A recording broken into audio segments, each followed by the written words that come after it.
Assalamualaikum warahmatullahi wabarakatuh. Waalaikumsalam warahmatullahi wabarakatuh. Innal hamdalillah nahmaduhu wa nasta'inu wa nastaghfiruh wa na'udzu billahi min shururi anfusina wa min sayyiati a'malina. Man yahdihillahu fala mudilla lahu wa man yudlil fala hadiya lahu.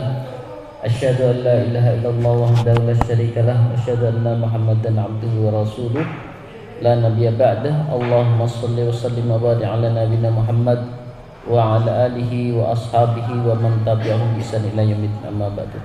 Jemaah sekalian, KBP yang dirahmati Allah SWT, kita berjumpa kembali di malam iktikaf yang seperti rencana kita akan menghatamkan 10 pokok akidah Ahlus Sunnah wal Jamaah.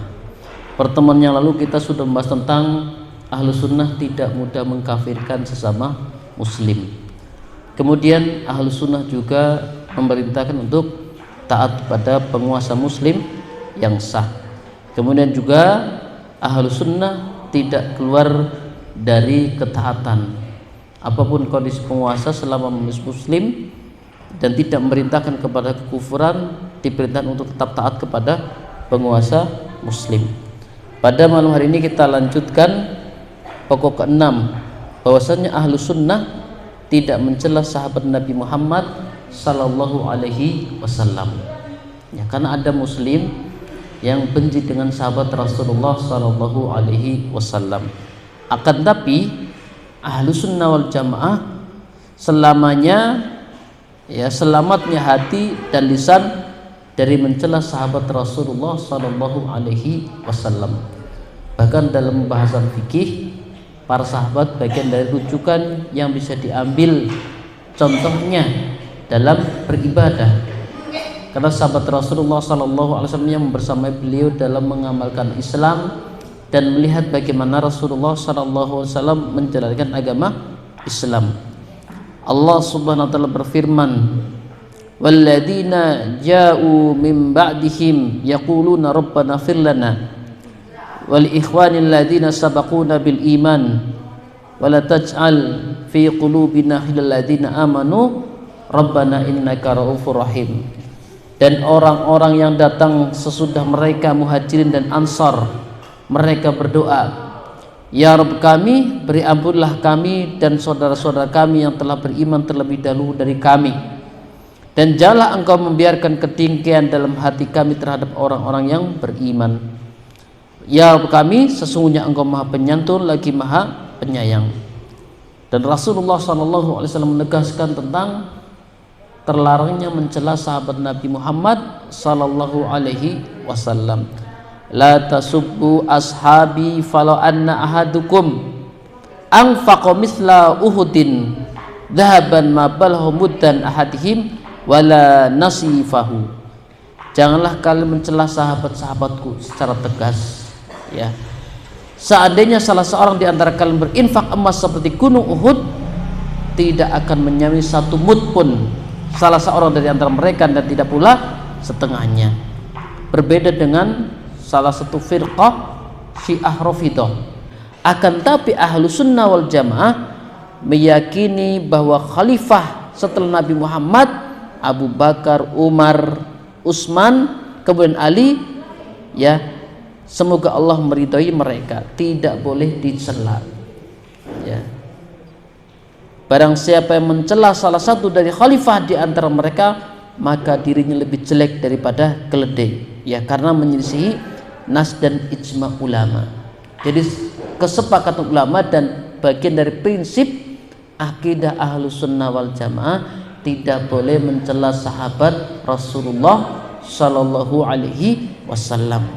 Adapun Syiah Rafidhah selalu mencari celah untuk menjatuhkan kehormatan para sahabat, ya. Kemudian jemaah sekalian rahmati Allah SWT, pokok yang ke-7 sebenarnya hatam sekarang. Ya, cuma 4 pertemuan ya. Mencintai Ahlul Bait Nabi Muhammad sallallahu alaihi wasallam. Di antara prinsip yang harus kita pegang sebagai akidah Ahlus Sunnah wal Jamaah, mencintai Ahlul Bait Nabi Muhammad sallallahu alaihi wasallam. Maka di sini jelaskan, udzakirukumullahu fi ahli baiti. Aku ingatkan kalian kepada Allah tentang ahlu baitku. Ya, di antara ahli bait beliau adalah istri-istri beliau, ummahatul mukminin. Ya. Hal ini didasari oleh firman Allah Subhanahu wa taala, innama yuridullahu liyudhiba ankum rijsa ahlal baiti wa yutahhirukum tadhhira. Sesungguhnya Allah bermaksud hendak menghilangkan dosa dari kamu, hai ahlul bait, dan membersihkan kamu sebersih-bersihnya. Asal dari ahlul bait adalah orang-orang terdekat, kerabat dekat Nabi Muhammad sallallahu alaihi wasallam. Akan tetapi yang dimaksud ahlul bait adalah yaitu kerabat yang soleh. Adapun kerabat yang tidak soleh, maka tidak ada hak bagi mereka untuk dimuliakan. Seperti apa? Abu Lahab. Dari sini juga tidak asal mengaku-ngaku ahlul bait, zuriat Nabi, tapi kelakuannya nggak jelas, itu juga tidak berlaku. Kan ada ya, ada oknum memang yang ngaku-ngaku, ada yang betul juga ada. Saya pernah bertemu di Jakarta yang betul ahlul bait tapi biasa saja. Ya, saya pernah bertemu. Ya. Jadi ahlul bait di sini ada orang soleh yang konsisten dengan agama Islam, dengan sunnah-sunnah Rasulullah. Ya, dan mereka ini ya dihormati dan dicintai. Akan tetapi yang tidak soleh, maka tidak ada hak mereka untuk dimuliakan, seperti Abu Lahab, yaitu paman Rasulullah. Maka tabbat yada abi lahabiu watab. Ya, binasalah kedua tangan Abu Lahab dan sesungguhnya dia akan binasa. Jadi di sini adalah ahlul bait, kerabat Nabi Muhammad SAW yang saleh, yang konsisten dengan ajaran Nabi Muhammad Sallallahu Alaihi Wasallam. Akan tapi sekedar kerabat Nabi, menisbatkan diri ngaku sebagai cucu Nabi, akan tapi tidak dibarengi dengan kebaikan dalam beragama, maka kekerabatannya, pengakuan sebagai cucu Nabi tidak bermanfaat. Ya. Rasulullah Sallallahu Alaihi Wasallam bersabda, ya ma'syara Quraisy, ini salah satu bukti bahwa keluarga Nabi tidak menjamin selamat kalau dia salah. Bukan mentang-mentang saya cucu Nabi terus bebas, tidak. Jadi bukan berarti zuriat Nabi bebas berbuat salah, tidak. Ya. Karena sekalipun pengakuannya cucu Nabi, ahlul bait, ketika dia tidak soleh tidak bermanfaat. Lihat kata Rasulullah SAW, ya ma'syara Quraisyin, ya, ishtaru anfusakum la ughni ankum minallahi syai'an, ya Abbas bin Abdul Muttalib la ughni anka minallahi syai'an. Lihat, Abbas Abdul Muttalib kan dekat. Ya, ya Safiyah, ini dia, ya Safiyah ammata Rasulullah, ya bibi Rasulullah, ya, ya Safiyah ammahu Rasulullah sallallahu alaihi wasallam la ughni anki minallahi syai'an, wa ya Fatimah, dia binta Muhammad salini mimali ma syi'ti la ughni anki minallahi syai'an. Lihat, wahai segenap kaum Quraisy, tebuslah kalian dari sisa Allah. Ya, langsung dari Rasulullah. Makanya nek di sini ada oknum yang ngaku Habib seenaknya, nggak bermanfaat, tidak layak dihormati. Lihat Rasulullah, ya. Kan kadang ya luar biasa, ya. Kemudian, sesungguhnya aku tidak bisa mencukupi kalian sedikit pun di hadapan Allah. Rasul tidak bisa nolong. Apalagi zaman, lihat itu masih di hadapan Rasulullah. Aku tidak bisa mencukupi kalian sedikit pun di hadapan Allah. Wahai Abbas bin Abdul Muttalib, ya, sesungguhnya aku tidak bisa mencukupi atau membela kalian sedikit pun di hadapan Allah. Wahai Safiyah bibi Rasulullah, ya, sesungguhnya aku tidak bisa membela dirimu sedikit pun di hadapan Allah. Ini bibi Rasulullah, dekat. Langsung, wahai Fatimah putri Muhammad, lihat, langsung putri Rasulullah, mintalah harta kepadaku sebagaimana keinginanmu. Ya, sesungguhnya aku tidak bisa membela dirimu sedikit pun di hadapan Allah. Lihat, putri Rasulullah, Rasulullah tidak bisa membela. Nah, ini keturunan keberapa? Ya. Keturunan berapa yang zaman sekarang yang katakanlah oknum mengaku cucu Rasulullah? Itu Rasul tidak bisa membela.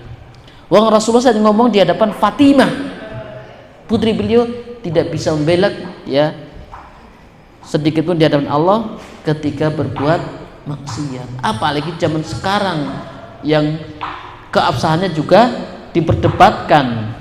Ya, biasa saja. Kalaupun iya, yang asli tidak mau dilebih-lebihkan. Sekedar keyakinannya dimuliakan dan dicintai, tapi tidak berlebihan. Di sini kalau nonton di YouTube ngonti dipayungi, tidak nonton di YouTube pirang-pirang sampai bisa rantai dari langit, yang bisa menjaga menahan pintu neraka, berlebihan. Tapi yang jelas dzurriyyat Nabi, ahlul bait Nabi yang saleh itu pun Nabi Muhammad tidak bisa membela ketika berbuat salah. Tapi akidah kita, akidah Ahlussunnah wal Jamaah, jika itu benar cucu Nabi, keturunan Nabi, wajib memuliakan dan mencintai. Allah SWT berfirman, "Qul inni la amliku lakum dharra wa la rasyada." Katakanlah, sesungguhnya aku tidak kuasa mendatangkan suatu kemudaratan pun kepadamu dan tidak pula suatu manfaat. Jamaah sekalian rahmati Allah SWT, jika seandainya Rasulullah begini, yaitu tidak bisa memberi manfaat atau mudarat, bagaimana dengan yang lainnya? Lihat, dengan orang-orang yang paling dekat, bibi Rasulullah Safiyah, paman Rasulullah Abdul Abbas, ya, putri Rasulullah, Rasul tidak bisa bela, apalagi yang jauh. Dan yang sekarang masih itu kan berapa generasi itu, apalagi itu, tentu Rasul sangat tidak bisa membela. Maka apa yang diyakini sebagai orang pada ya Ahlul Bait, ya cukup keyakinan kita bahwa kita wajib mencintai, memuliakan Ahlul Bait ketika betul-betul Ahlul Bait dan perilakunya baik, saleh. Ya, kita layak untuk menghormati dan memuliakan beliau karena memang perilakunya baik dan menjalankan syariat agama Islam yang benar. Kemudian ini juga sensitif lagi, Ahlussunnah wal Jamaah meyakini adanya karomah, ya, tapi bukan yang dipamer-pamerkan seperti Kiai Kanjeng dulu sempat viral ya, ngeluarin duit dari sini, ternyata jubahnya khusus. Tapi kita meyakini ada karomah, tapi karomah ini bagi orang yang soleh, bahkan bukan dari orang yang ngaku-ngaku wali. Karena waliullah dari dulu nggak ada yang ngaku. Nah, di kita ngaku wali, pengakuan saya wali loh. Terus jumatannya di Mekah, padahal di Indonesia nggak begitu. Kan ada ya ngaku wali. Tapi Ahlussunnah wal Jamaah meyakini, membenarkan adanya karomah para wali.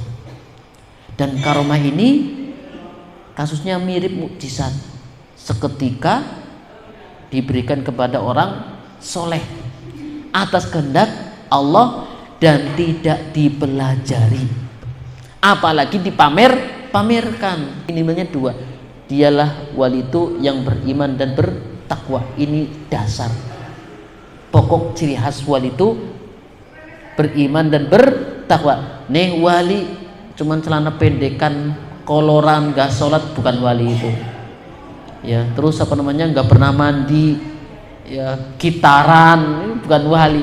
Wali itu yang beriman dan bertakwa, apalagi nggak pernah sholat. Jadi di antara akidah Ahlussunnah wal Jamaah adalah membenarkan adanya karomah, merupakan kemuliaan yang diberikan kepada orang-orang soleh ya. Bisa jadi di antara kita jamaah yang mungkin pas Jumatan banyak orang, ada di antaranya wali, tapi kita tidak tahu ya. Dan wali ini mutlak pemberian Allah Subhanahu wa ta'ala dan tidak dipelajari. Karomah wali memang ya didasari oleh Al-Quran dan hadis Rasulullah SAW ya, yang diberikan keistimewaan pada hambanya yang beriman.